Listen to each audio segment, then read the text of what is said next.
Welcome to The Last Breakfast. Please enjoy the video.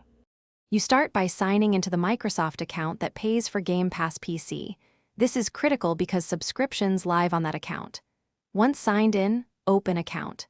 Microsoft.com/subscriptions or the Xbox app on Windows use the same credentials. Make sure you know which payment method is charged and whether you want immediate loss of benefits or prefer to cancel at period end. Do this now to avoid extra billing. Don't switch accounts or browsers mid-process, as that creates confusion.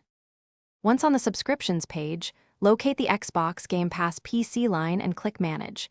This reveals billing history, next charge date, and cancel options.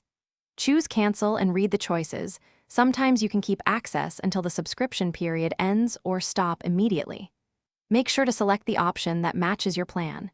If shown, pick a cancellation reason so Microsoft logs it. You do this because it determines access, possible pro-rata refunds, and any trials that might be lost. After confirming cancellation, you should get an email receipt stating the effective date. Save that for records. Then check your payment method on the next billing date to ensure charges stopped.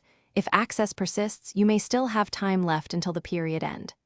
If something goes wrong, try clearing your browser cache, use a different browser, or cancel via the Xbox app.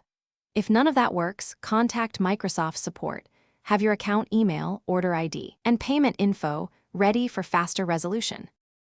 Thanks for watching. If this was helpful, leave a like and consider subscribing. See you next time.